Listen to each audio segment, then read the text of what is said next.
Vamos a continuar con el procedimiento de juicio sumario. Antes de que sigamos, ¿hay alguna duda de lo que vimos la vez pasada? Entonces, muy rápidamente vamos a ir pasando lo que ya vimos la clase anterior, igual cualquier duda me avisa. Decíamos que, como todo proceso, este juicio sumario inicia en virtud de una demanda que, si cumple todos los requisitos, el juez le da trámite. Si no los cumple, la rechaza. Si le da trámite el juez a la demanda, lo hace a través de una resolución, donde además de darle trámite, emplaza a la parte demandada, y en este caso, pues, el juicio sumario le emplaza 3 días. Y decíamos que el demandado puede adoptar cualquiera de las actitudes procesales que ustedes ya conocen. El plazo, decíamos, en esencia es para contestar la demanda, pero puede hacer cualquiera de las otras, puede adoptar cualquiera de las otras actitudes procesales. Dentro de esas estaba la posibilidad de plantear excepciones previas, y el plazo para el planteamiento de esas excepciones previas es 2 días. Y luego estaban todas las demás, ya incluimos por ahí el allanamiento que nos decía en la presentación la vez pasada, y luego estarían en medio, digamos, fuera de esas excepciones previas y del allanamiento, estas otras, que son aquellas en las cuales va a haber controversia, que ya vamos a hablar en detalle de cada una de ellas. Si hay un planteamiento de excepciones previas, decíamos que estas se tramitan por el procedimiento de los incidentes y siguen el trámite general de los incidentes que se estableció en la ley del órgano judicial, que consiste básicamente en que se promueve el incidente, hay una audiencia por 2 días a la otra parte o a las otras partes. Si existen hechos controvertidos, el incidente se refiere a cuestiones de hecho, se abre a prueba ese incidente por el plazo de 8 días. Si es un incidente de puro derecho, o si no hay hechos que probar, el incidente de una vez queda en estado de resolver, porque en cualquiera de los dos casos, dentro de los 3 días siguientes, el juez debe dictar su auto en el que resuelve las excepciones. Resuelve el incidente, porque estamos viendo el trámite en general, en este caso las excepciones previas, y estará sujeto ese auto al planteamiento de determinados recursos, decíamos, dependiendo de qué tipo de proceso estemos y de qué sea el incidente, a qué se refiere, a qué haya sido lo que se ha estado discutiendo en el incidente. En este caso, que es un incidente de excepciones previas en el juicio sumario, el recurso procedente, si queremos discutir en el fondo, sería el recurso de apelación, y además, como cualquier otro auto, proceden también las declaraciones de ampliación. Finalmente, cuando este auto queda firme, puede ser que las excepciones previas hayan sido declaradas con lugar, y si es así, decíamos que se produce la finalización del expediente.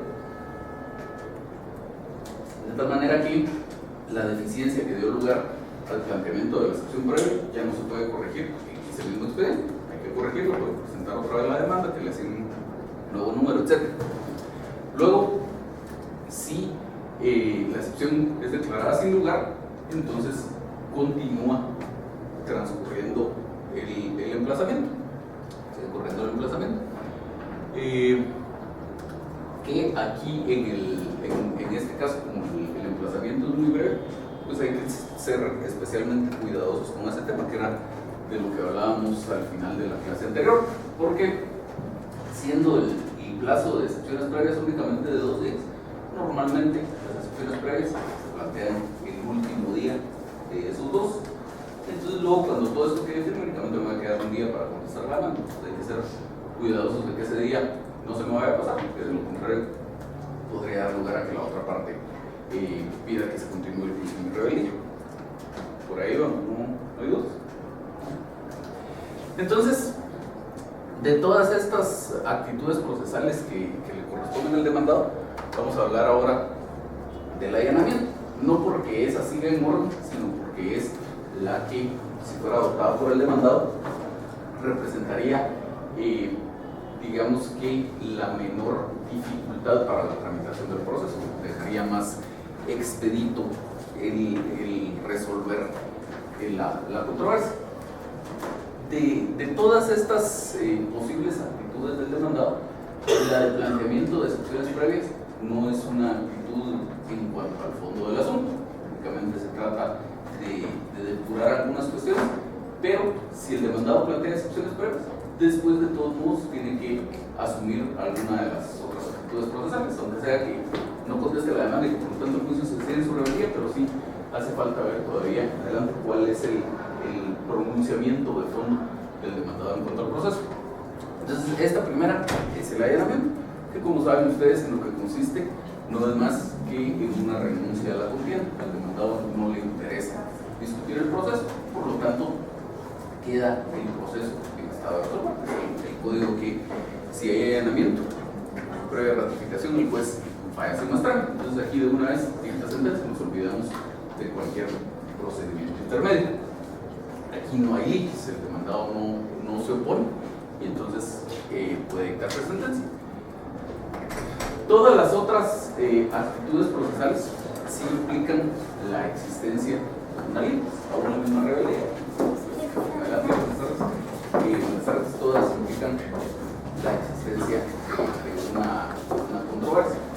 Entonces, la primera que tenemos de las restantes actitudes procesales que tiene el demandado es la contestación de la demanda, que para separarla de las otras de las que vamos a hablar, ponemos aquí entre paréntesis a secas, pero se llama únicamente contestación de la demanda, que básicamente consiste en que el demandado se opone a la demanda, ya sea por cuestiones relativas a algunos hechos que considera que efectivamente no ocurrieron como indica el demandado, o tiene alguna controversia relativa a la aplicabilidad de alguna norma jurídica o a si es procedente que se haga valer alguna determinada consecuencia jurídica en el caso o no. Entonces, en todos estos casos, lo que plantea el demandado es una contestación de la demanda.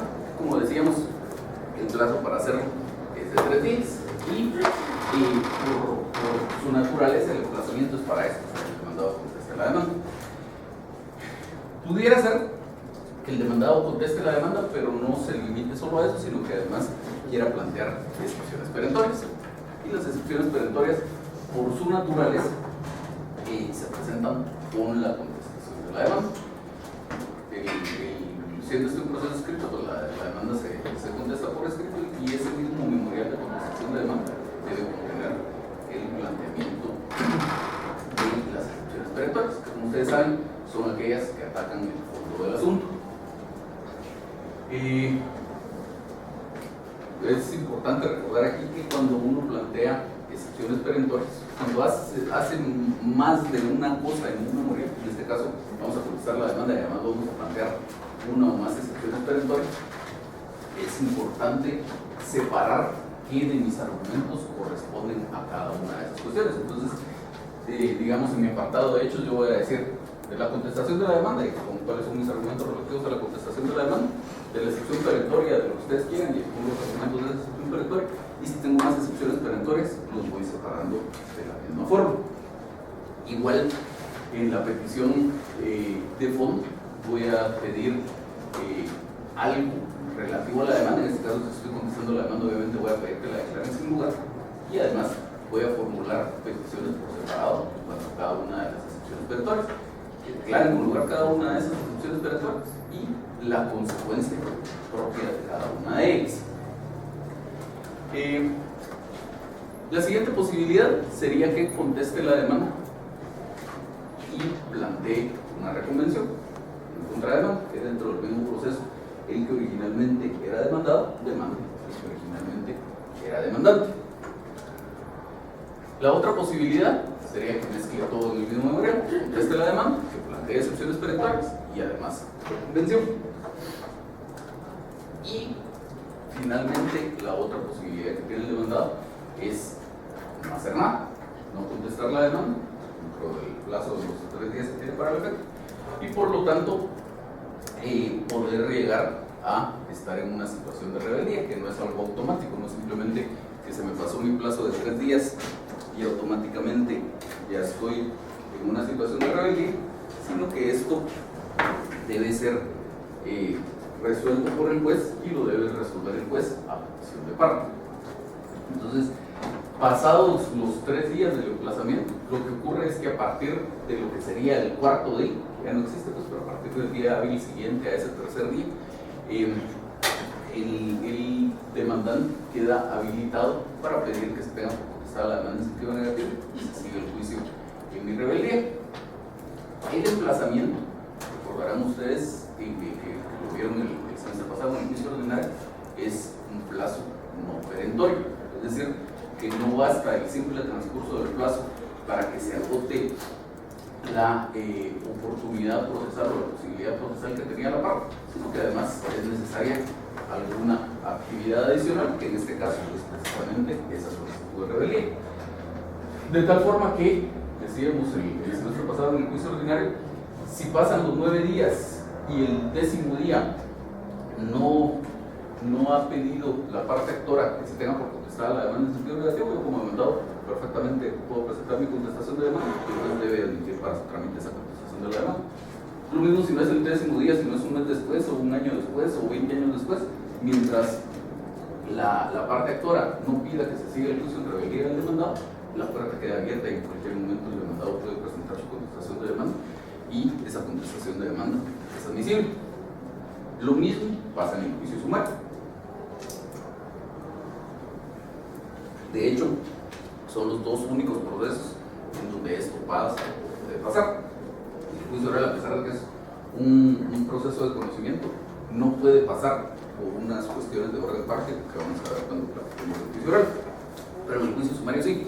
Si pasan los 3 días, yo como demandado no he contestado la demanda, pero el actor tampoco quiere que se siga el juicio en rebeldía, yo puedo en cualquier momento presentar la contestación de la demanda y esa contestación de la demanda es admisible.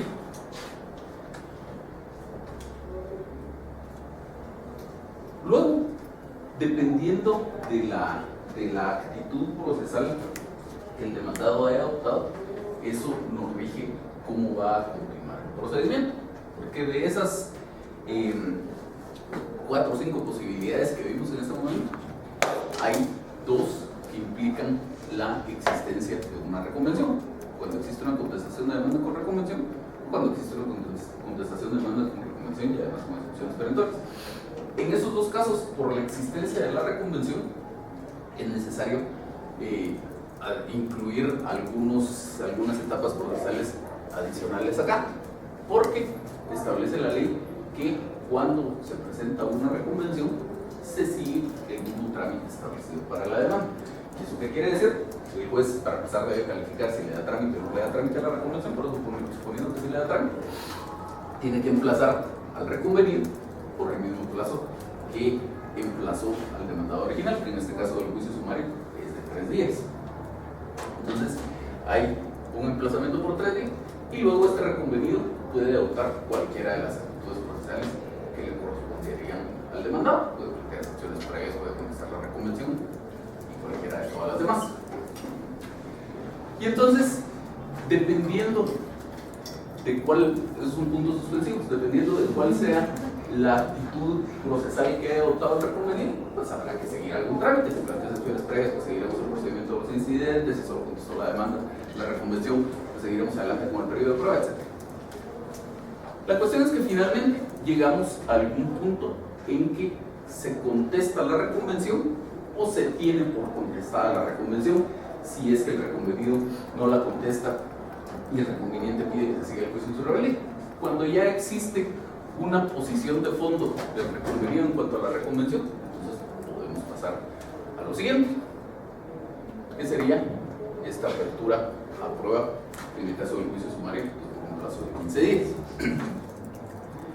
Luego, las otras actitudes procesales que puede adoptar el demandado, la simple contestación de demanda, la contestación de demanda únicamente con excepciones perentorias y la rebeldía, esas no implican este procedimiento adicional porque no hay una reconvención de la cual emplazar a alguien. Entonces, en todos estos casos, de una vez pasamos a la siguiente etapa, que es la apertura a prueba.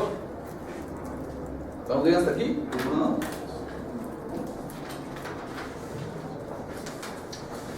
Entonces, el periodo de prueba, como decíamos, es por un plazo de 15 días. En el juicio ordinario eran 30, aquí son 15. Esto aquí en la presentación no se aprecia bien, pero esto está puesto en otro color por una razón especial. Dice que prórroga del periodo de prueba por 10 días si es necesario previo incidente. En el juicio ordinario está establecido que si por algún motivo no imputable a la parte interesada en algún medio de prueba, este medio de prueba no se pudo diligenciar, se puede prorrogar el periodo de prueba por 10 días. Y para esos efectos hay que seguir un incidente en el que lo que se va a discutir es si pues efectivamente se dejó de practicar alguna prueba y si la falta de práctica de la prueba se debió o no a causas imputables a este que estaba interesado en su diligenciamiento. Entonces, si finalmente se concluye de ese incidente que de verdad se dejó de practicar una prueba por alguna causa no imputable al interesado, pues se prorroga el periodo de prueba por 10 días para que esa diligencia de prueba se pueda llevar a cabo. En el juicio sumario, lo que tenemos en el artículo 230 es una norma que dice: son aplicables al juicio sumario todas las disposiciones del juicio ordinario en cuanto no se opongan a lo preceptuado en este título. Y luego en este título lo que tenemos son 4 o 5 artículos más, y lo que nos establecen son estos plazos de los que hemos estado hablando: los 3 días para contestar la demanda, los 20 días para sesiones previas, los 15 días del periodo de prueba, pero no establece algo respecto a la posibilidad de prorrogar el periodo de prueba. Nos dice se puede, dice no se puede. Algunos dicen que en el juicio sumario no se puede prorrogar el periodo de prueba, y dicen que no se puede prorrogar porque es contrario a su naturaleza, que se supone que el juicio sumario, hasta su misma denominación, la idea es que sea un juicio breve, que sería contrario a su naturaleza y que existiera una prórroga del periodo de prueba en el juicio sumario. Yo, como les decía, yo no comparto ese criterio porque, como les decía la clase pasada, para mí en realidad eso de la brevedad del juicio sumario no es una cosa real, pero sobre todo porque dice la norma: se aplican todas las disposiciones del juicio ordinario en cuanto no se opongan a lo preceptuado en este título. Y en lo preceptuado en este título no hay algo que diga que no se puede prorrogar el periodo de prueba o que debe velarse por la brevedad en la tramitación del juicio sumario. Entonces, para mí no hay una razón por la cual no se pudiera. Si me preguntan a mí, yo estoy plenamente convencido de que en el juicio sumario sí se podría prorrogar un periodo de prueba. Nunca he visto la discusión en la práctica, porque en la práctica es muy poco común que vean ustedes solicitudes de prórroga del periodo de prueba. He visto tal vez unas 3 o 4 en toda mi vida y han sido siempre en juicios ordinarios. Entonces no les sé decir qué resolvería un juez si se le pidiera la prórroga del periodo de prueba en un juicio sumario. Para mi juicio sí procedería. Luego, si hubo prórroga del periodo de prueba, pasaríamos a la vista, y si no hubo, pues de una vez a continuación de ese periodo de prueba pasaríamos a la vista. Que dice el segundo párrafo del artículo 234: la vista se verificará dentro de un término no mayor de 10 días contados a partir del vencimiento del término de prueba. En el caso del juicio ordinario eran 15, aquí son solo 10. Y luego existe siempre la posibilidad de que exista un auto para mejor fallar, igual que ocurría en el juicio ordinario. Si es necesario, aquí puede haber un auto para mejor fallar, y si hubo auto para mejor fallar, luego estaría ya el juez en condiciones de dictar sentencia, y si no hubo auto para mejor fallar, de una vez a continuación de la vista debe el juez dictar sentencia. Y dice el último párrafo del artículo 234: la sentencia debe pronunciarse dentro de los 5 días siguientes. Y luego existiría la posibilidad de recursos. En el procedimiento del juicio sumario en general no está limitada la posibilidad de plantear recurso de apelación. Lo único que tenemos es el artículo 235. Cualquiera de las partes que interponga apelación de una resolución que emite la sentencia incurrirá en el pago de las costas y en una multa de 25 quetzales que le impondrá el tribunal de segunda instancia si confirma la resolución o se declara improcedente el recurso. Pero es nada más que eso, una multa de 25 quetzales. Apelación. Una multa de 25 quetzales en caso de que la apelación se haya declarado sin lugar, pero el recurso como tal es procedente. Entonces, seguiríamos en el juicio sumario las mismas reglas que aplican para el juicio ordinario. Las mismas resoluciones que serían apelables en un juicio ordinario son apelables en un juicio sumario en líneas generales. Hay por ahí alguna disposición específica en lo que respecta al juicio sumario de desocupación, lo veremos en su momento, pero la regla general en el juicio sumario es eso. Las mismas resoluciones que serían apelables en un juicio ordinario son apelables acá.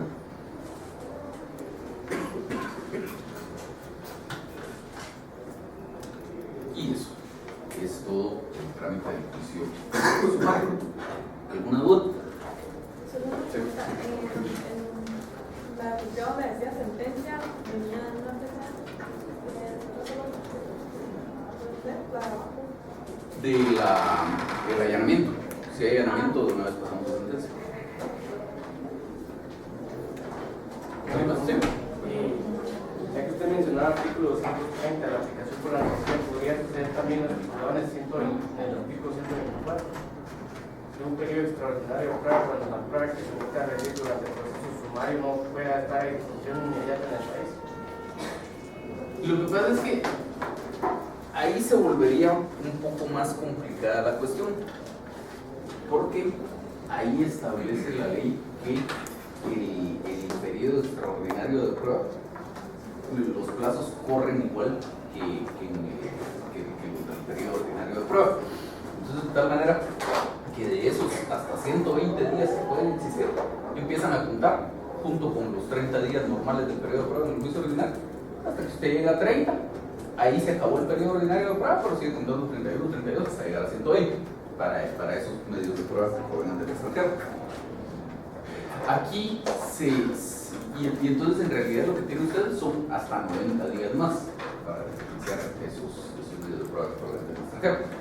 En el juicio sumario, si siguiéramos esa norma, tendríamos que decir, bueno, igual son hasta 120 días, pero el periodo de prueba en el juicio sumario es diferente, son solo 15. Entonces, cuenta solo hasta 15 y resultaría que no tiene solo 90 días adicionales o hasta 90 días adicionales, sino que en realidad tiene 105. Entonces ahí ya cambió un poco la cuestión. Entonces esa sí la vería yo mucho más dudosa. Igual no hay una norma que expresamente le diga que sí o que expresamente le diga que no, pero esa sí la vería yo más dudosa. Licenciado, y ahora para mejor pagar, si en caso de que sea necesario, que son 15 días, igual que en el juicio ordinario. Sí, porque la ley no le establece un plazo. Aunque en el fondo se vuelve un poco contradictorio el hecho de que si yo como juez no dicto un auto para mejor pagar, tengo 5 días para dictar sentencia. Y si no estoy ya analizando el caso para dictar sentencia, no puedo saber si va a haber auto para mejor pagar o no. Entonces, pues, en teoría debería sujetarme al mismo plazo de 5 días, pero como no hay una norma que lo diga y la única que se refiere a un plazo para un auto para mejor pagar es la de los 15 días, eso sería lo que seguiríamos. ¿Alguien más? Sí. Para solicitar la prórroga del periodo de prueba, uno tiene nada más los 5 días que tiene que transcurrir para que se dicte sentencia. No, porque el periodo de prueba, no, la prórroga no se pide cuando ya está vencido, se pide antes. La norma lo que le dice es tercer párrafo del artículo 123. La solicitud de prórroga deberá hacerse por lo menos 3 días antes de que concluya el término ordinario y se tramitará como incidente. Entonces la misma antelación debería seguirse acá. ¿Algo más? Bueno, entonces, como ven, la estructura básica es la misma en ambos casos. Cambian los plazos y está la discusión de si podría haber periodo ordinario, una prórroga del periodo de prueba o no. Pero fuera de eso, es básicamente lo mismo. Hay también en el juicio sumario una disposición especial en cuanto al planteamiento de excepciones previas. No de excepciones previas, sino de las que son originalmente previas y pueden plantearse en cualquier estado del proceso. El artículo 232 del código dice, sin embargo, en cualquier estado del proceso, luego de hacer referencia a los 2 días para planteamiento de excepciones previas, dice, sin embargo, en cualquier estado del proceso puedo poner las excepciones de indispendencia, falta de capacidad legal, falta de personalidad, falta de personería, cosa juzgada, caducidad, prescripción y transacción, las que serán resueltas en sentencia. Y a eso es algo que me interesa llegar, pero antes de eso, veamos también el segundo párrafo del artículo 233. Las excepciones nacidas después de la contestación de la demanda, hablando aquí ya no de las previas sino de las perentorias, las nacidas después de la contestación de la demanda, así como las relativas a pago y compensación, se pueden proponer en cualquier instancia y serán resueltas en sentencia. Esas son disposiciones específicas que no tiene el juicio ordinario. El juicio ordinario, por supuesto, tiene su listado de excepciones que pueden ser planteadas en cualquier estado del proceso y que prácticamente coincide con esto, pero a lo que vamos es que el juicio sumario tiene su propia enumeración de esas excepciones que pueden plantearse en cualquier estado del proceso. Y surge ahí también una diferencia sustancial entre estos dos procesos, entre el ordinario y el sumario, que les voy a mostrar por aquí.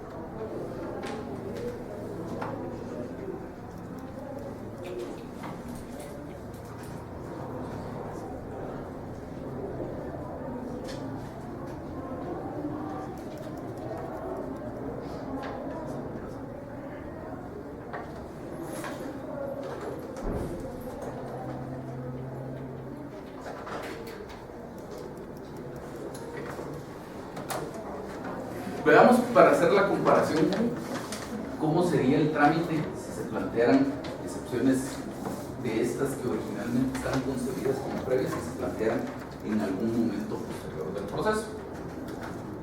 Entonces, primero tenemos el juicio ordinario. En el juicio ordinario, pues está la demanda. Supongamos que se cumplió con los requisitos, el juez le da trámite. Está el emplazamiento. Y dentro de los 6 primeros días de ese emplazamiento, puede plantear las excepciones previas, por el procedimiento de los incidentes. Y luego viene todo el resto del proceso. Aquí están todas las otras actitudes procesales que podría adoptar el demandado. Son básicamente las mismas que acabamos de ver: la contestación de la demanda, la contestación de la demanda con excepciones perentorias, etc.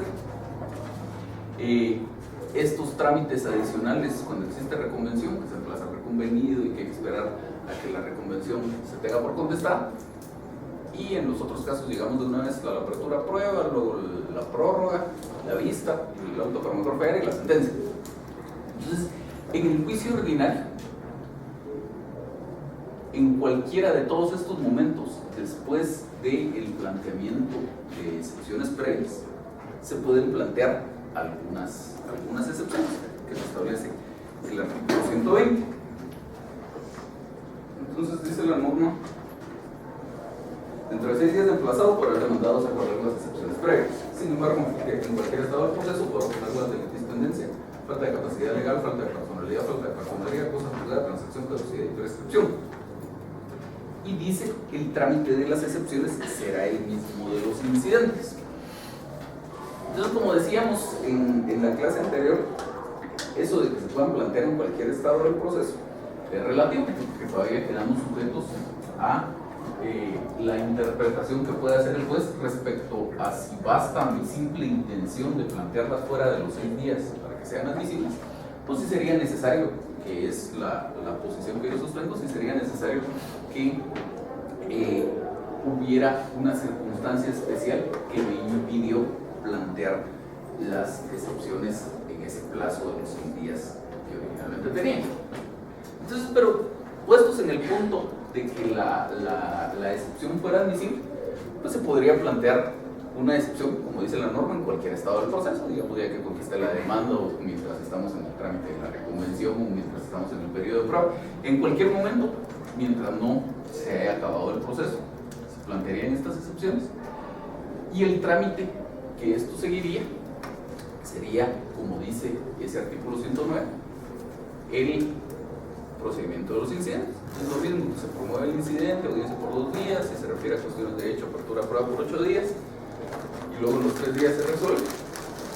Y si no se refiere a cuestiones de hecho, en los 3 días siguientes se resuelve a través de un auto, porque la norma dice, se sigue el procedimiento de los incidentes y no establece una cuestión de incidente, entonces sería un incidente común y corriente.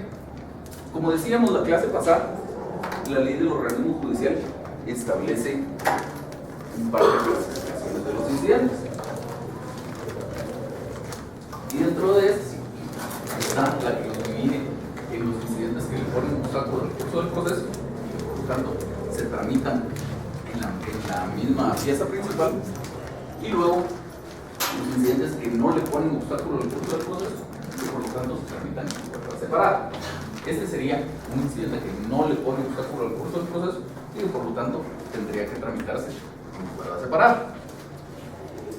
Entonces se tramita esto hasta que finalmente se resuelve la posibilidad de que se planteen recursos, y cuando los recursos se hayan adoptado y tengamos una resolución firme, podemos tener un auto que declara con lugar la excepción, que ya saben ustedes la consecuencia, se termina el expediente, salvo en el caso de que exista incompetencia o que exista regla, y si el auto fuera en el sentido de declarar sin lugar esa excepción que se planteó, entonces tendríamos que ver qué pasó con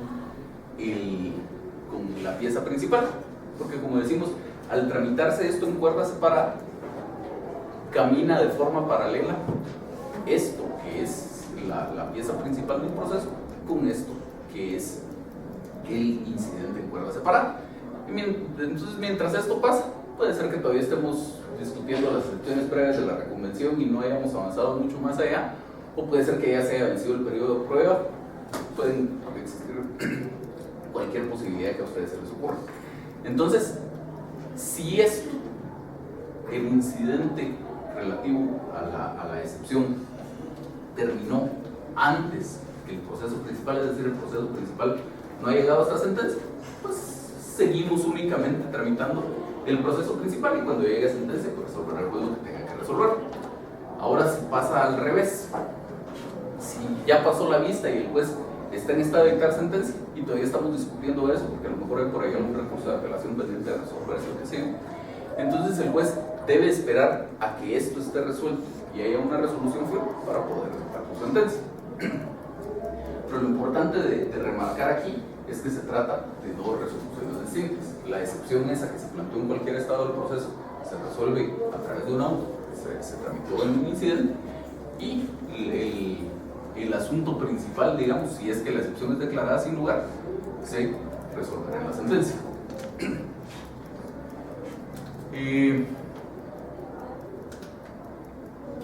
Luego, en el juicio sumario, la situación funciona de forma distinta.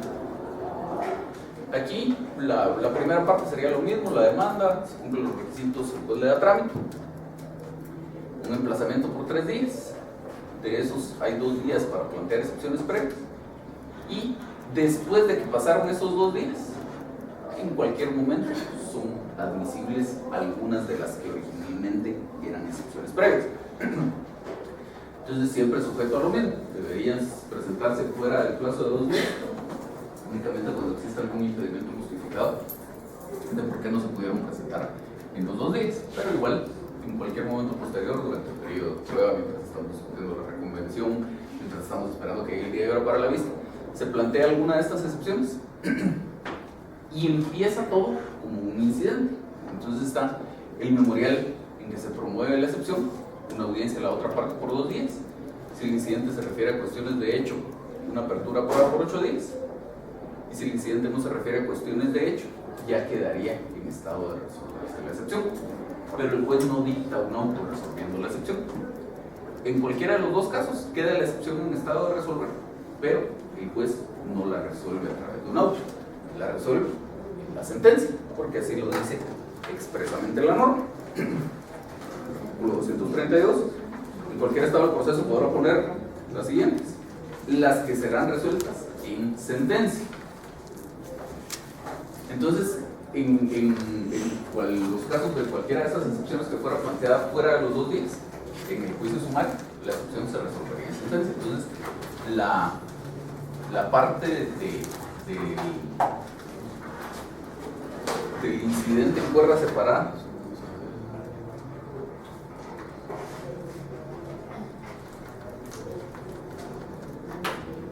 la parte esta, digamos, de la tramitación del incidente en cuerda separada llega únicamente llega siendo tramitado como incidente hasta el punto en el que el juez ya estaría para resolverlo. Lo único que no hace es dictar un auto.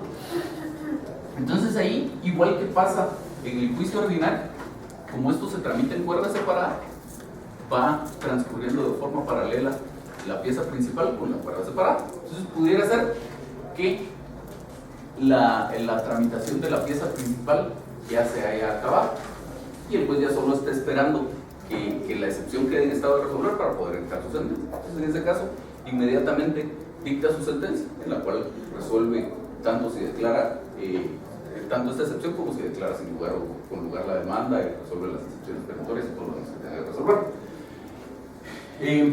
Pero si el incidente el trámite de la excepción termina antes, el juez tendrá que quedarse esperando a que el proceso principal llegue hasta ese momento en que esté para dictar sentencia y en una sola sentencia resolver todo, tanto la excepción como la cuestión de fondo del asunto, digamos. ¿Estamos? Tengo una duda. O sea que usted puede interponer, digamos, una excepción digamos, contestar la demanda y después en el periodo de prueba otra, porque igual se resuelve en sentencia, no es como en el ordinario que es en un solo auto. No. Vamos a ver. La norma en cuanto a la procedencia de las excepciones es igual en el juicio ordinario y en el juicio sumario. La norma lo único que le dice es, dentro de este plazo, 6 días en el ordinario, 2 días en el sumario, dentro de este plazo usted puede plantear excepciones previas. Y a continuación le dice, sin embargo, en cualquier estado del proceso, de esas que son originalmente concebidas como previas, puede plantear estas. Entonces, exactamente lo mismo le dice en los dos casos. Lo que pasa es que ahí ya se vuelve una cuestión de interpretación.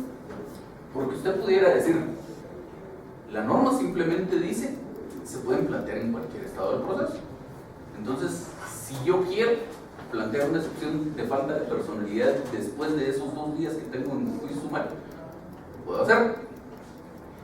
Y pues que el juez, si fuera juicio ordinario, siga un incidente y la resuelva a través de una, o si fuera juicio sumario, siga un medio incidente y la resuelva en la sentencia. La diferencia entre las dos es nada más si el juez la resuelve en la sentencia o la resuelve en un auto.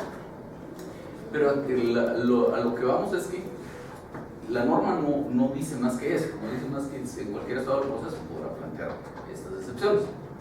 Pero para mí habría que analizar un poco más, no simplemente quedarnos con lo que dice literalmente la norma, sino ir un poco más al espíritu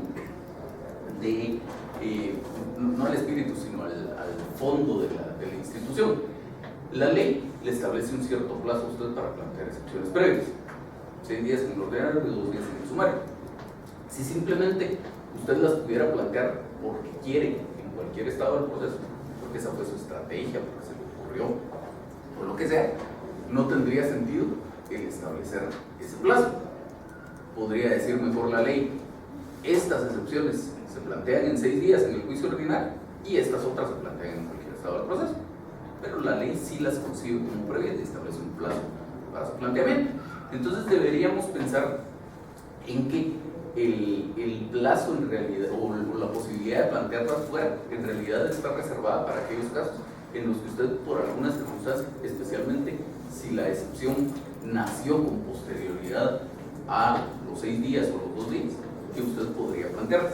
De hecho, en el semestre pasado leímos, como les decía la clase pasada, un par de sentencias de la Corte Suprema de Justicia, en donde en una refleja uno de los 2 criterios de la Corte y en el otro refleja el otro. Casualidad las tenía aquí a la mano. quiere, vemos cuáles han sido los razonamientos de la Corte. Dice, este es donde la Corte consideró que bastaba simplemente que usted quisiera plantearla después para que la excepción fuera admisible. Entonces dice, es procedente el recurso de casación por quebrantamiento sustancial del procedimiento cuando el tribunal sentenciador negó la admisión de una excepción perentoria, que de hecho están mal las sentencias, porque no, la excepción esta no es perentoria, que por ministerio de ley es admisible en cualquier estado del proceso antes de la sentencia. Entonces la parte considerativa de la sentencia lo que dice es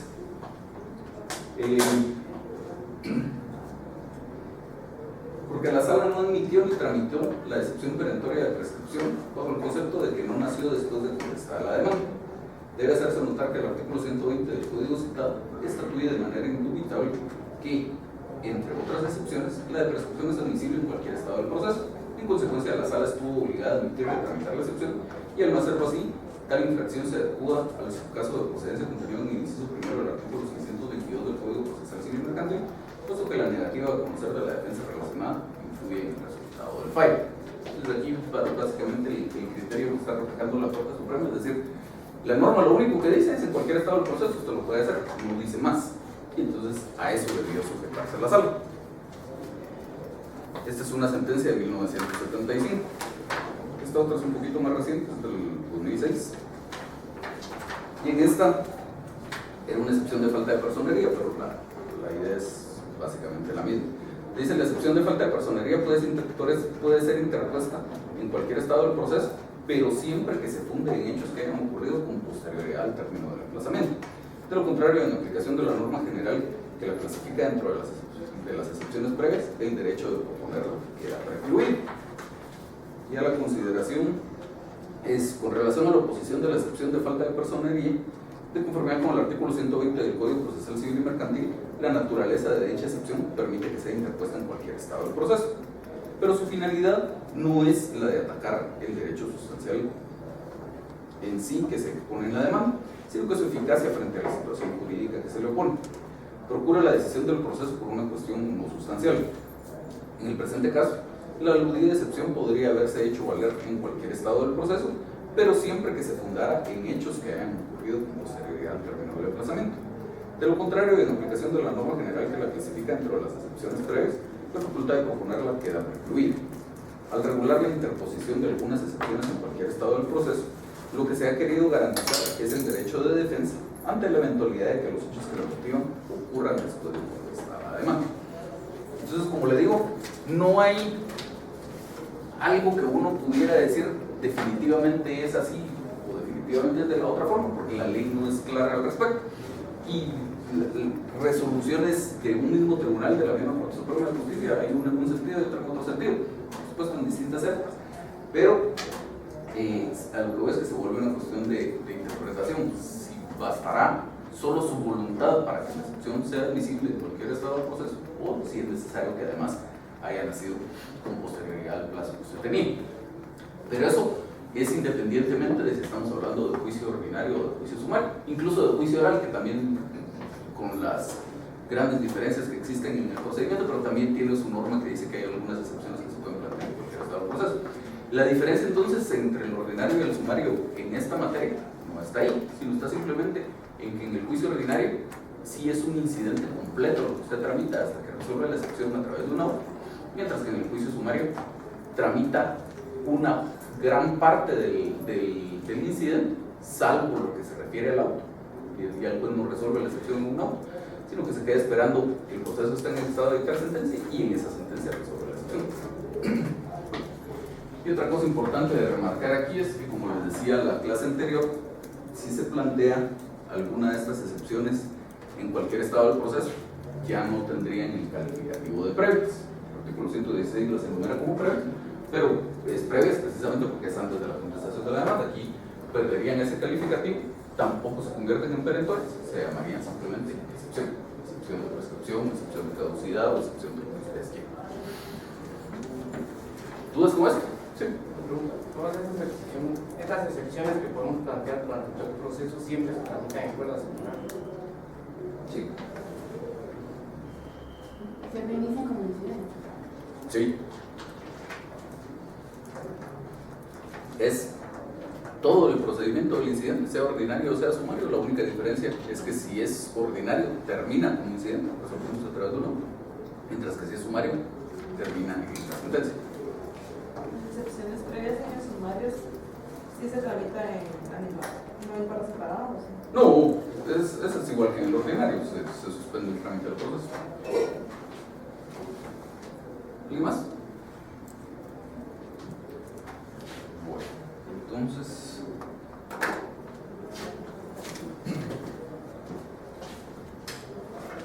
vamos a hacer el examen.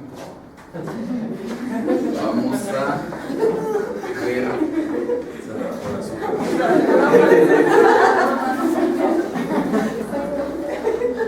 vamos a ver qué es lo que se tramita por el procedimiento de juicio sumario. Es que la materia del juicio sumario, de conformidad con el artículo 229 del Código, es lo siguiente. Dice: se tramitarán en juicio sumario primero los asuntos de arrendamiento y de desocupación. 229. Primero los asuntos de arrendamiento y de desocupación. Segundo, la entrega de bienes muebles que no sean dinero. Tercero, la rescisión de contratos. Cuarto, la deducción de responsabilidad civil contra funcionarios y empleados públicos. Quinto, los interdictos. Y sexto, los que por disposición de la ley o por convenio de las partes deban seguirse en esta vía. Los primeros cinco incisos de este artículo dan lugar a procedimientos específicos del juicio sumario. Entonces así decimos que está el juicio sumario de desocupación, el juicio sumario de responsabilidad civil del funcionario de empleo público, etc. Porque cada uno de esos sigue este procedimiento general del juicio sumario, pero con alguna o algunas variantes derivadas precisamente de la materia que se va a discutir en ese proceso. Y luego dice al final, los que por disposición de la ley, en este momento no nos interesa tanto, o por convenio de las partes, deban seguirse en esta vía. Entonces, quiere decir esto último que si las partes así lo disponen, pueden sujetarse a dirimir sus controversias por el procedimiento del juicio sumario. Igual que pueden sujetarse a dirimir sus controversias a través de un arbitraje. La idea aquí es que las partes no se pusieron de acuerdo en cómo resolver la controversia, en si yo tengo que pagar o me tienen que pagar o cuánto, etcétera. No se pusieron de acuerdo en cuanto al fondo del asunto, pero sí se pusieron de acuerdo en el hecho de que no querían que esta controversia se resolviera por el procedimiento que normalmente hubiera correspondido. Solo que en el caso del arbitraje tiene mucho más sentido, porque la idea es que ya no lo va a resolver un juez. Aquí sí lo va a resolver un juez, solo que no lo va a resolver por el procedimiento que hubiera sido el correspondiente. Si es algo que se debió haber tramitado en un juicio ordinario, no se va a tramitar como juicio ordinario, sino como juicio sumario, si es que las partes lo pactan. Y si es algo que debió haberse tramitado como juicio oral, pues no se va a tramitar como juicio oral, sino como juicio sumario, si las partes así lo pactan. En realidad, en este momento estoy hablando ya desde hace muchos años, pero partiendo del código, que es todavía más antiguo, en este momento ya no tiene mucho sentido sujetar uno la resolución de sus controversias a un juicio sumario o a un juicio oral, que también se puede, como lo vamos a ver en estos momentos, porque de todos modos es algo que está sujeto, como les digo, prácticamente sobre todo el sumario está sujeto prácticamente al mismo procedimiento del juicio ordinario, salvo algunas variantes en plazos que no son significativas. Antes, cuando se emitió el código, sí existía el arbitraje, pero implicaba un procedimiento completo judicial para que se pudiera constituir el tribunal arbitral y entonces terminar con el arbitraje. Entonces pasaban años discutiendo esto de si empezábamos o no empezábamos con el arbitraje, y entonces prácticamente no existían arbitrajes en ese tiempo. Ya a partir de hace casi 20 años que se emitió la ley de arbitraje, la cosa funciona de forma distinta. Y entonces, si ustedes ven sobre todo, por ejemplo, constituciones de sociedades muy viejas. Hay muchas constituciones de sociedades en las cuales las partes pactaban que la diferencia de sus conflictos la sometían al procedimiento de juicio sumario. Es donde más se miraba, que de todos modos, como vamos a ver en su momento, ni siquiera era tan necesario, porque la mayoría de cuestiones que de ahí pudieran haber surgido, de todos modos se tendrían que haber tramitado en juicio sumario. Fuera de eso no existe mayor situación en la que pudiéramos ver que las partes pacten someter sus diferencias al juicio sumario, pero si así lo decidieran, es perfectamente admisible. Y la primera parte decía que las que por disposiciones de la ley deban seguirse en esta vía. Y entonces tenemos algunas normas adicionales que nos van remitiendo al juicio sumario para la resolución de algunas determinadas controversias. Entonces, dentro del propio Código Procesal Civil y Mercantil tenemos dos, en los artículos 413 y 416.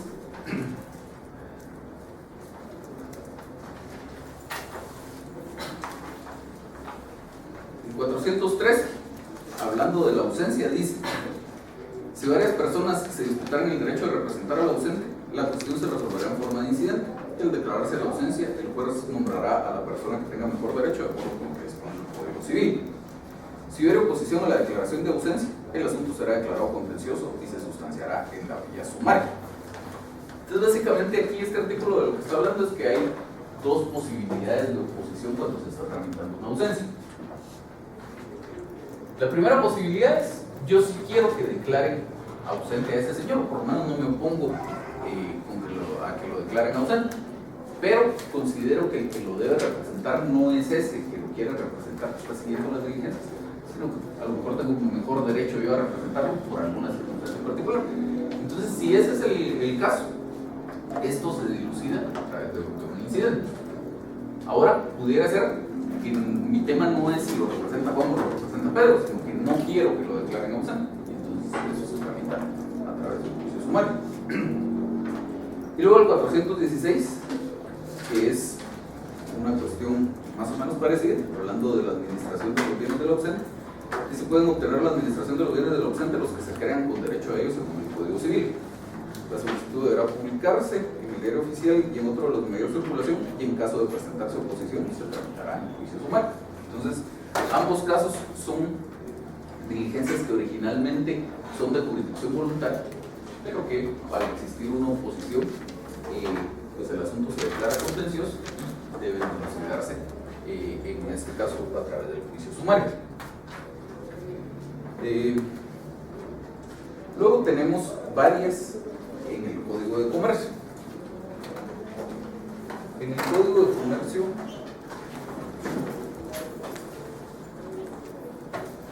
tenemos, para empezar, la más importante, que es la 1, el artículo 1039 del Código.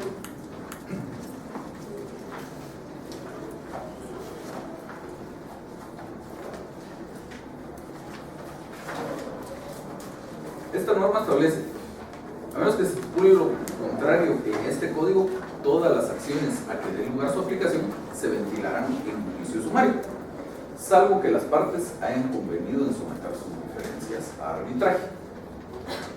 En los juicios de valor indeterminado, en aquellos cuya cuantía exceda de 2.000 quetzales, procederá el recurso de casación en los términos establecidos en el Código Procesal Civil y Mercantil.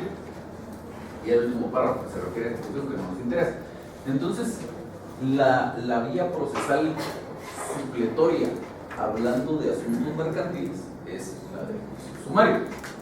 De tal manera que si yo ya ubiqué el asunto dentro de las distintas ramas del derecho que competen a nuestra materia, el derecho procesal civil, que básicamente materias sustantivas que ven la resolución de sus conflictos a través del derecho procesal civil, tenemos el derecho civil propiamente dicho, el derecho de familia como una rama de ese derecho civil y el derecho mercantil. Entonces ya ubiqué que el tema es una cuestión de derecho mercantil. Primero veo si hay una norma jurídica que me señale una vía procesal específica por el asunto particular de que se trata. Por ejemplo, si le voy a pedir a un administrador único de una sociedad anónima que rinda cuentas, vamos a ver más adelante que eso se tramita por la vía del juicio oral. No importa que sea mercantil, se tramita por la vía del juicio oral. Pero si no tengo una norma así específica, el asunto se tramita por la vía del juicio sumario en virtud de esta disposición. Ya más adelante, cuando veamos los juicios sumarios en particular, vamos a hablar un poquito más del juicio sumario mercantil. Ahorita lo que nos interesa es que tengan presente ustedes eso, que a falta de una disposición expresa, si el asunto deriva de la aplicación del Código de Comercio, se sigue la vía del juicio sumario. Y luego, partiendo de ese punto, es innecesario que algunas otras normas del Código de Comercio dijeran que los asuntos deberían tramitarse en juicio sumario, porque ya lo dice el 39, pero a pesar de eso tenemos algunos artículos que así lo dicen. Entonces veamos el 212.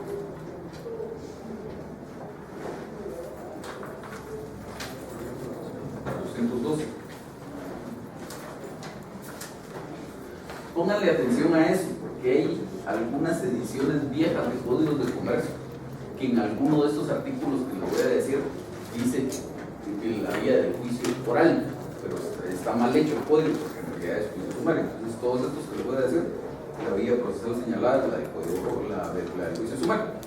Entonces el 212 dice, hablando de la reducción del capital de las sociedades, dentro de los 30 días siguientes a la última publicación, cualquier interesado podrá oponerse a la reducción del capital en juicio sumario ante un juez de primera instancia de lo civil. En 222,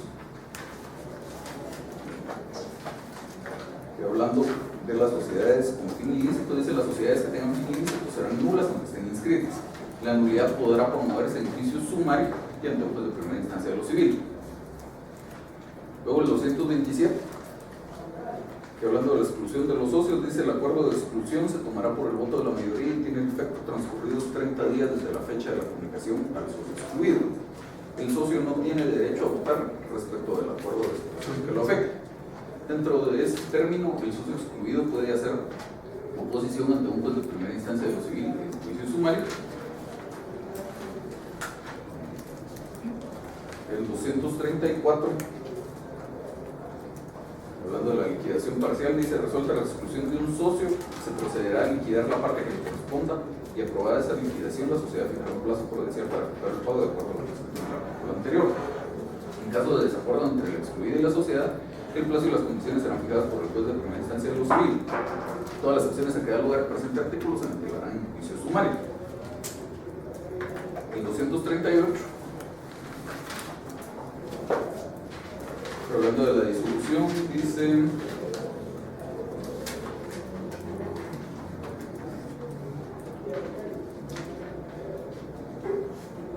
el último párrafo, si a pesar de existir causa de disolución no se tomara resolución que permita que la sociedad continúe, cualquier interesado podrá ocurrir ante un juez de primera instancia de lo civil en juicio sumario a fin de que declare la disolución, ordene la inscripción en el registro mercantil y nombre el liquidador en defecto de los socios.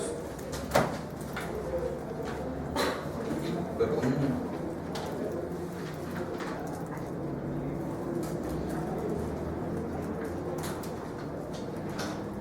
El 260 también, hablando de la fusión de sociedades. El último párrafo: dentro del término de 2 meses, los acreedores de las sociedades que han acordado fusionarse pueden oponerse a la fusión, posición que se tramitará en juicio sumario ante un juez de primera instancia de lo civil. Entonces, en todos estos casos, como les decía, si no existieran estas normas que nos dicen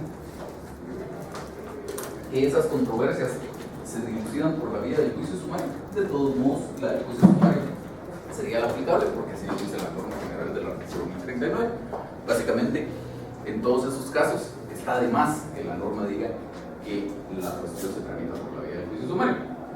Hay un par de normas dentro del Código de Comercio que nos remiten al juicio ordinario, y entonces ahí tiene sentido, porque es una excepción a la regla general que establece el artículo 1039. Pero en todos estos casos, básicamente lo que se está haciendo es confirmar que es la vía del juicio sumario la procedente, que es innecesario.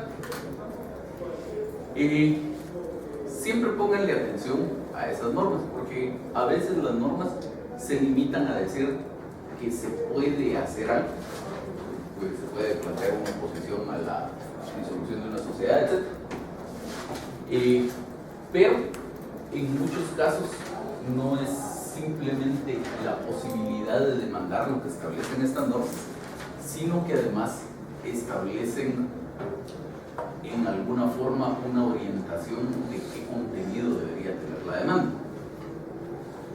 A veces dicen invocando tales hechos o probando tales otros hechos, o el juez resolverá tales cosas. Entonces son cuestiones que obviamente ustedes deben tener en cuenta cuando están redactando sus demandas.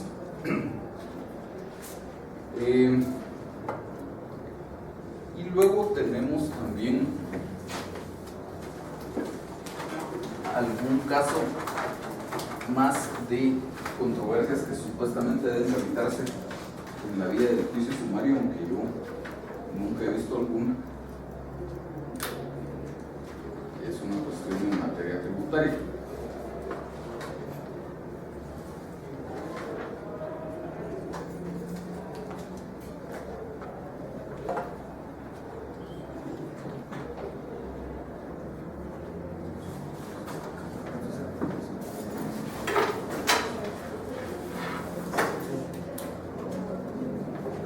En el Código Tributario, en el artículo 36, que habla de la posibilidad de garantizar mediante una fianza el pago de los tributos.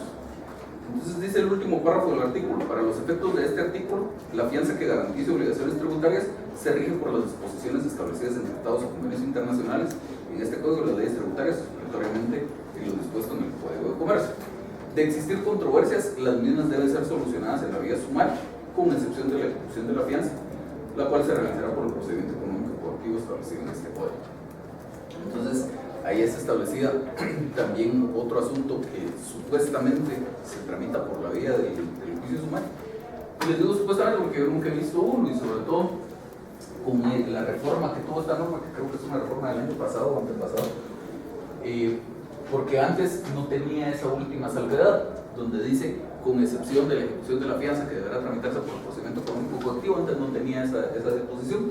Entonces las controversias en general debían tramitarse por la vía del juicio sumario. Pero a raíz de que existe esa norma, pues lo que se refiera a si se va a hacer efectiva o no la fianza se dilucida por el procedimiento económico coactivo. Y entonces ahí nos topamos con el punto de que es un poco difícil pensar en controversias distintas a esa que pudieran solucionarse por la vía del juicio sumario, porque ya luego lo de la discusión de si tengo que pagar el impuesto o no lo tengo que pagar, y si es más o es menos, pues para eso está todo el procedimiento administrativo que está establecido en materia de tributos y luego llegar al contencioso administrativo, etc. Entonces no veo como mucha posibilidad de llegar a este juicio sumario, pero igual ahí está establecido en la ley, y esas son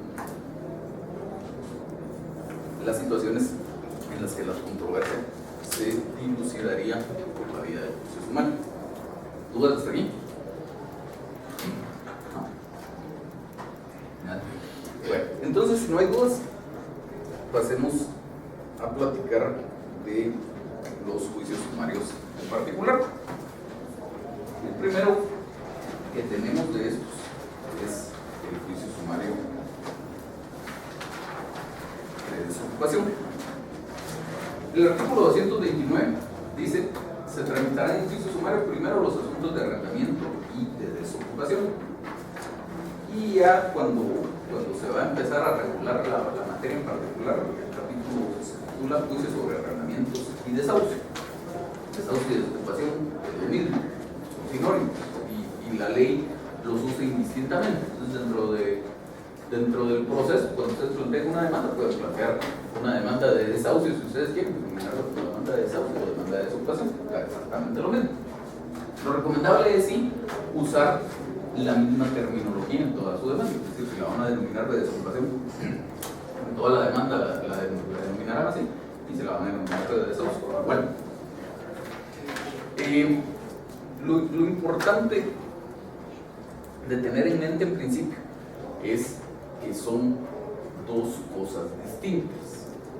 aquí este conjunto de normas, estas 3 o 4 normas de las que vamos a hablar ahorita, se refieren a juicios sobre desocupación o desahucio, que es una cosa, y a juicios sobre arrendamiento, que es otra cosa.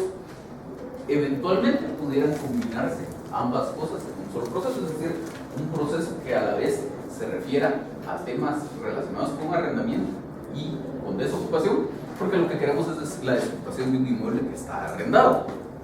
Pero a lo que quiero que quede claro aquí es que los otros temas que son de arrendamiento, que no se refieren a desocupación, también se dirimen por la vía del juicio sumario. Típico ejemplo, si yo arrendo un inmueble y luego me lo devuelven con daños en su estructura y quiero reclamar daños y perjuicios por eso, es un asunto relacionado con un contrato de arrendamiento, por lo tanto esa controversia se dilucidaría por la vía del juicio sumario, a pesar de que el inmueble ya me lo devolvieron y por lo tanto no hay desocupación que se está reclamando. Y por el contrario, también, como vamos a ver en un momento, hay muchos temas de desocupación que se pueden o deben tramitar por la vía del juicio sumario, a pesar de que no tengan relación con un contrato de arrendamiento. Entonces, no es exactamente lo mismo y no necesariamente van las dos cosas. Puede ser un juicio solo relacionado con temas de arrendamiento, o un juicio solo relacionado con temas de desocupación, o ambas cosas a la vez, cuando coincide que el inmueble lo tiene esta persona porque tuve un contrato de arrendamiento y yo lo que quiero es la desocupación. Entonces dice el artículo 236, todas las cuestiones que se susciten con motivo del contrato de arrendamiento deberán ventilarse por el procedimiento a que se refiere este título, salvo disposición contraria de la ley. Entonces, cualquier controversia relacionada con un contrato de arrendamiento, como decimos, por la vía del juicio sumario, siguiendo este procedimiento específico al que se refieren estas normas. Luego el 237, que habla de la desocupación. Y entonces dice, la demanda de desocupación puede ser entablada por el propietario, por el que ha entregado un inmueble a otro con la obligación de restituirse, o por los que comprueben tener derecho de poseer aquel inmueble por cualquier motivo legítimo, y se da en contra de todo simple tenedor del intruso, o en contra del que recibió el inmueble a la obligación antes dicha, es decir, a la obligación de restitución. Entonces tenemos básicamente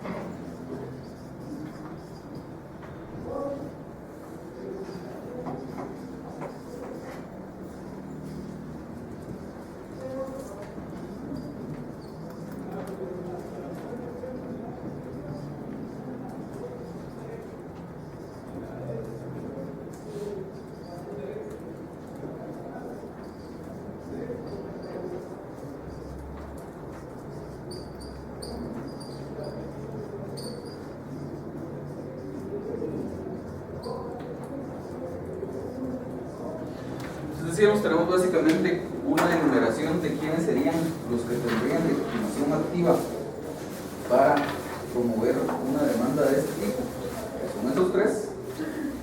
Y luego del otro lado tenemos los que tendrían legitimación pasiva para que en su contra pudiera promoverse una demanda de estas.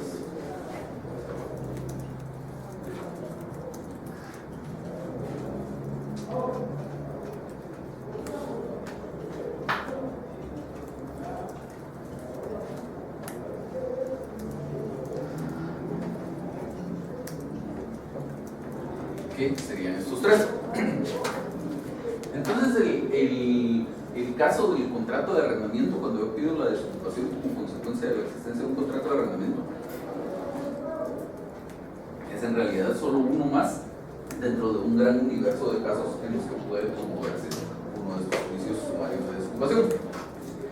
Por supuesto que estadísticamente es el caso más común, pero en cuanto a la gama de casos que pueden existir, hay muchísimos. Porque digamos, en un contrato de cuando lo que se está reclamando es la existencia de un contrato de arrendamiento, que yo quiero que el inquilino me devuelva el bien, ¿qué estoy, dentro de cuál de estas categorías estoy tratando de incluir yo como demandante? Pues puede ser que sea el propietario, que como propietario di en arrendamiento del inmueble, etc. Y a la vez soy la persona que entregó el bien con una obligación de que me fuera restituido.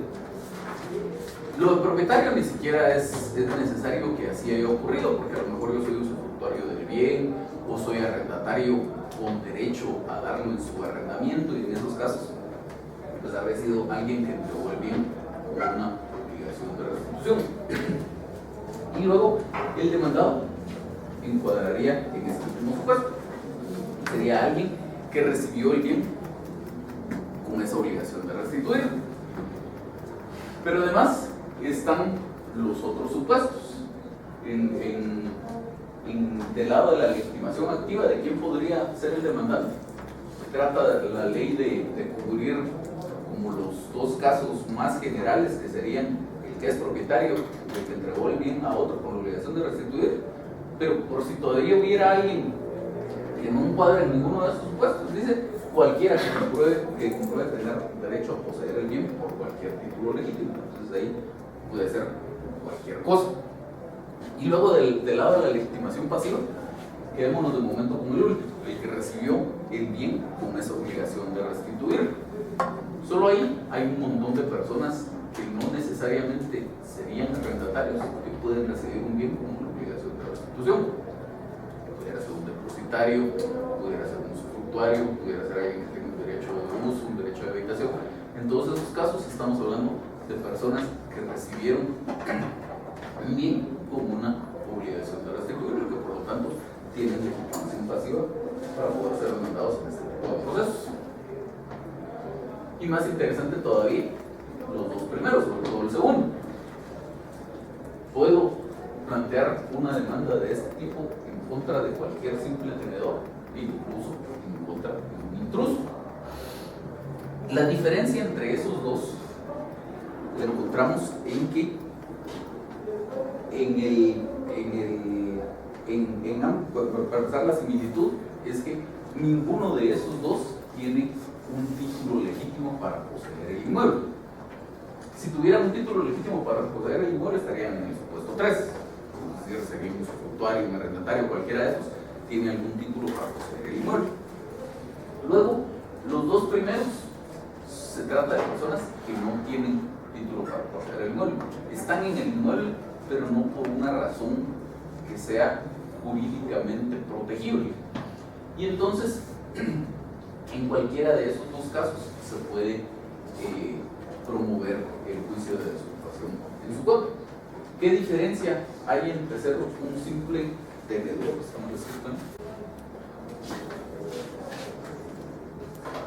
Entre ser un simple tenedor o un intruso.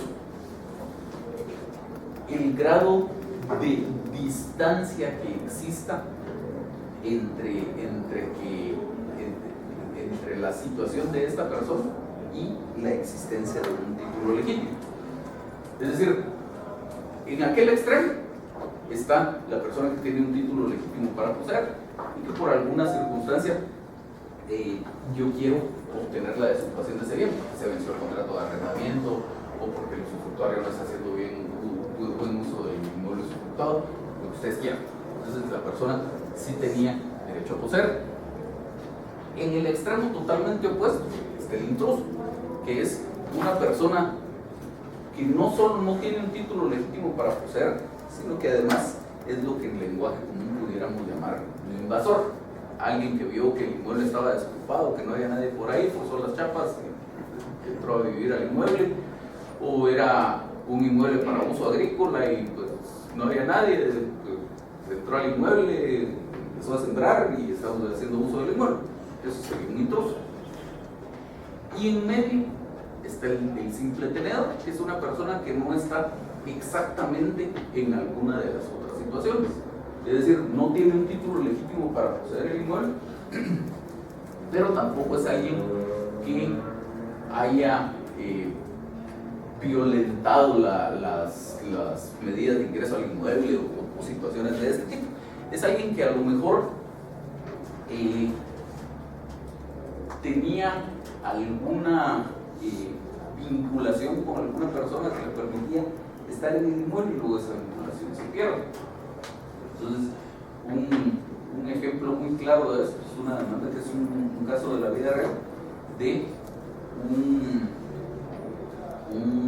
una pareja de esposos que estaban casados, vivían en un inmueble y pues resulta que el bien inmueble no estaba a nombre de ninguno de los dos, sino estaba a nombre de una sociedad.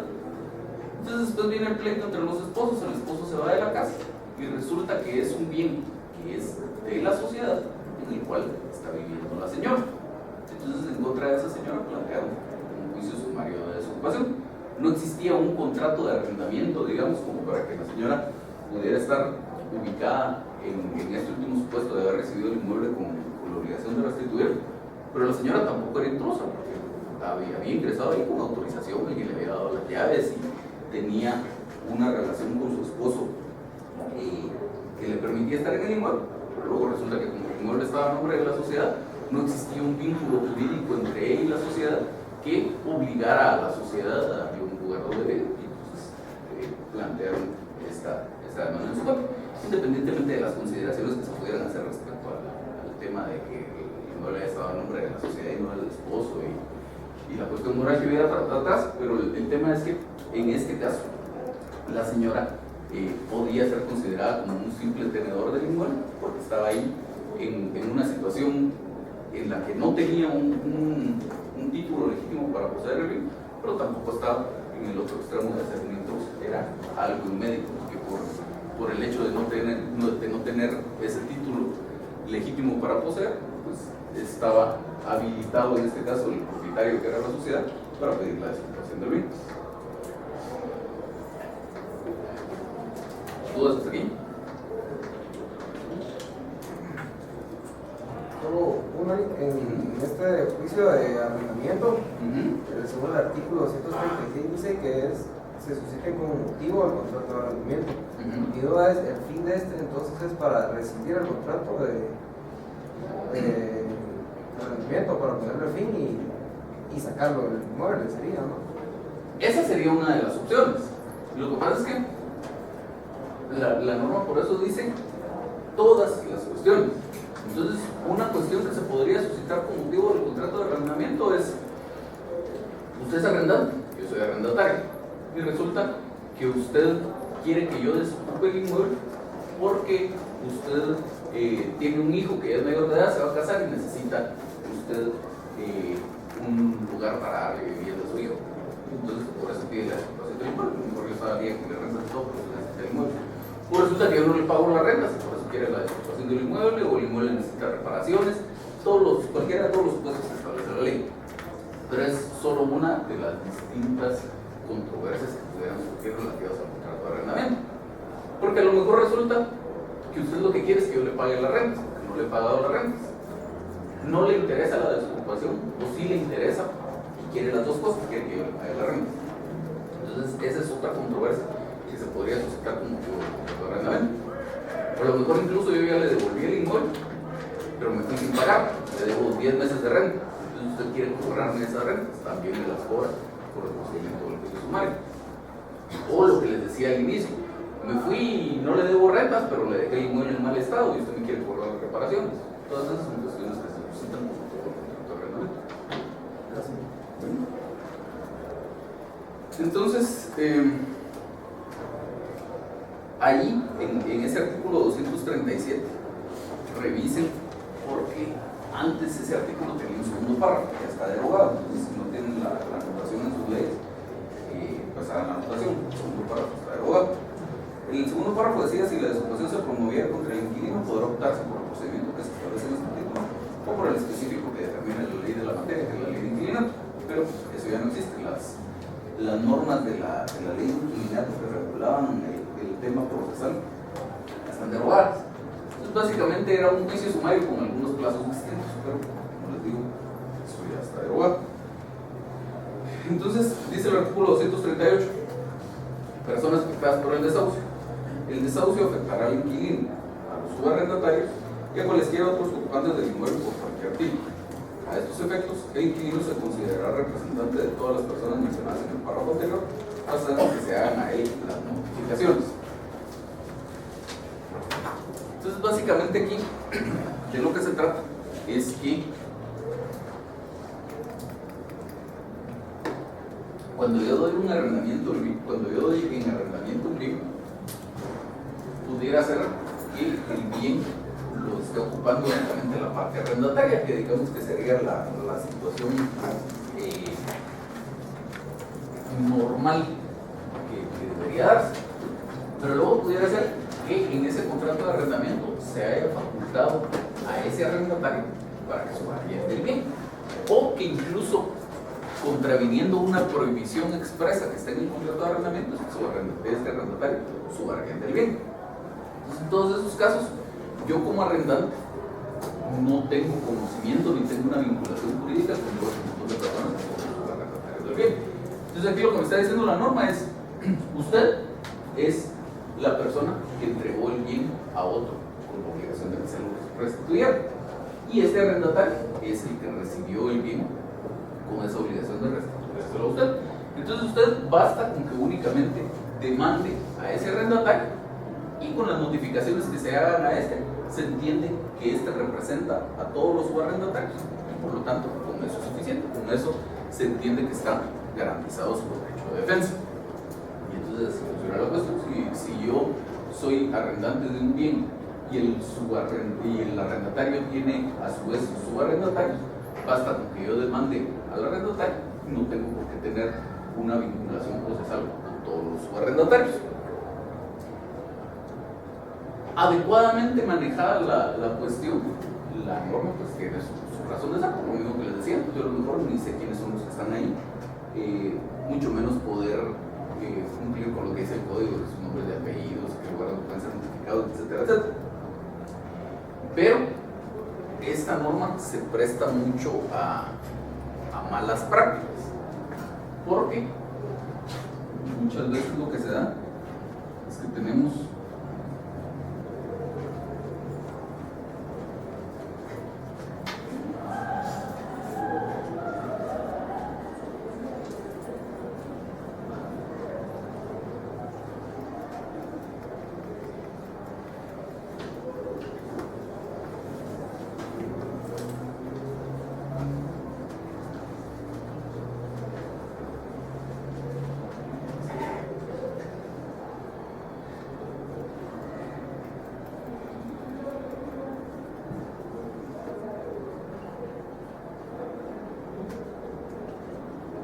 el esquema es más o menos este.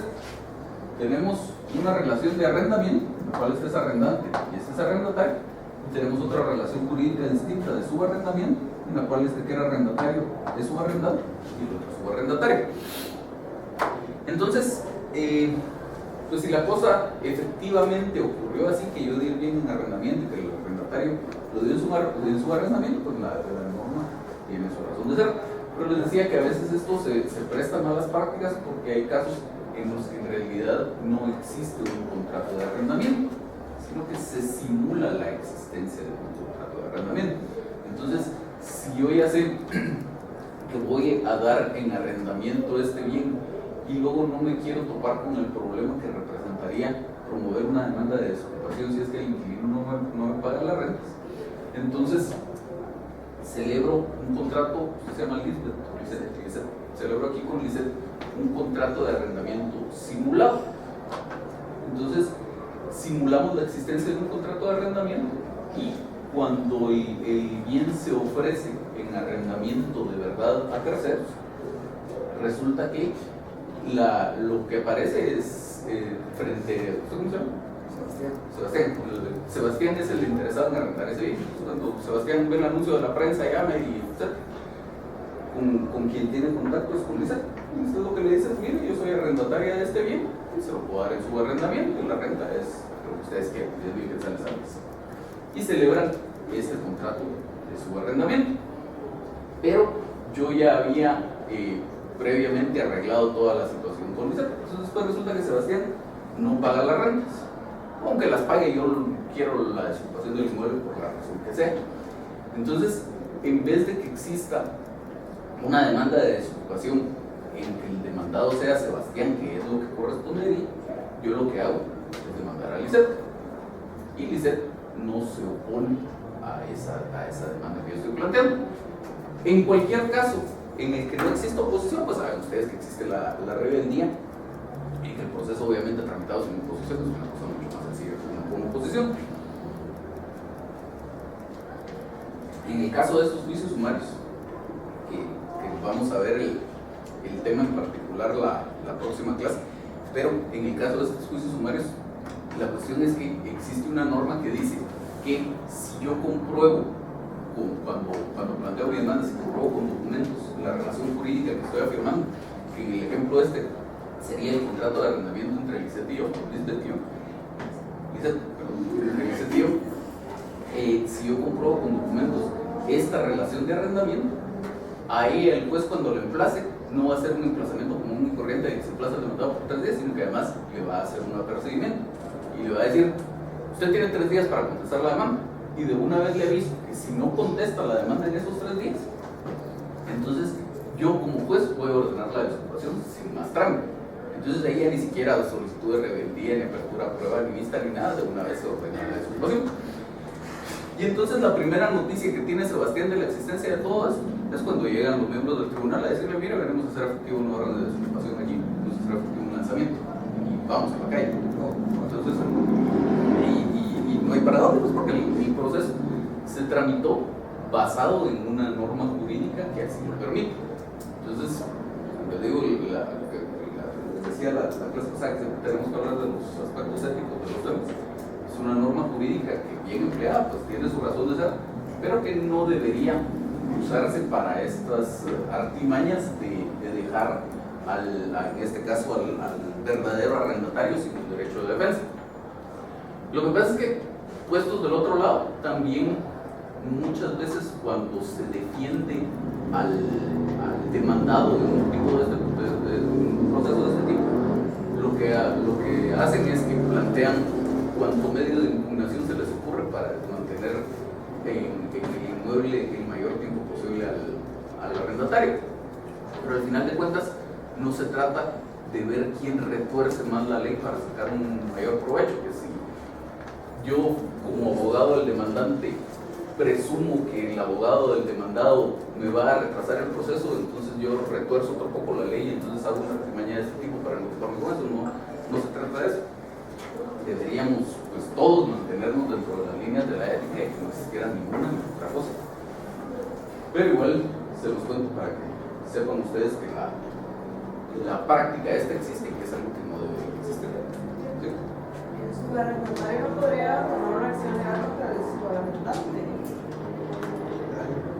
Lo que pasa es que, para empezar, el subarrendatario, como le decía, normalmente no se va a enterar de la existencia del proceso. Y ya su pregunta, pero antes le voy a contar eso. El subarrendatario, para empezar, no se va a enterar de la existencia del proceso. Entonces, la primera noticia que va a tener es cuando lo lleguen a lanzar el bien. Pudiera ser que se entere mientras el proceso todavía está en trámite, y ahí podría plantear una tercería, sujeto a lo que ustedes ya conocen, que es que tome el proceso en el estado en que se encuentra. Igual si se entera cuando ya estaba para dictar sentencia, pues presentará, a lo mejor le da tiempo todavía a presentar su alegato de la vista, pero no será mayor cosa. Pero eso es lo primero que va a pasar. Él pudiera decir en el caso del ejemplo la demanda a usted por daños y perjuicios porque usted no le pagó las rentas a Roberto Alonso y por eso me lanzaron a mí, y a lo mejor él como usted sí estaba al día en el pago de la renta de su arrendamiento. Entonces, pero él un pago de daños y perjuicios no le interesaba, lo que quería era estar en el bien, por eso estaba pagando su renta. Entonces, como poderla plantear, sí la puede plantear, lo que pasa es que normalmente no le va a interesar. Pero sobre todo, la mecánica esta normalmente se utiliza para los supuestos en que Sebastián no pague la renta. Entonces, si no ha pagado las rentas, no tendría tampoco una justificación de decir: mire, usted me perjudicó porque no le pagó las rentas a Roberto Alonso, si él igual no se les pagó a usted y de todos modos había una situación en la que lo pudieron haber demandado a él. Y si usted demanda a Sebastián, él puede presentar una excepción previa contra la persona. No, yo sí lo podría demandar a él porque yo tengo la categoría de propietario, entonces tengo legitimación. Digamos que en la estructura esta de la que estamos hablando, lo podría demandar yo o lo podría demandar ella. Ella en el... Sí. Y él siempre sería el que recibió bien con lo que usted recibió. ¿Algún otro lado? No, los veo el martes. Entonces, solo por si les interesa, dos cosas. Ya está, una cosa, la otra se las cuento cuando ya está la primera clase en YouTube, por si alguien la quiere ver. Entonces, y ahí van a seguir estando con la mayor brevedad posible después de cada clase.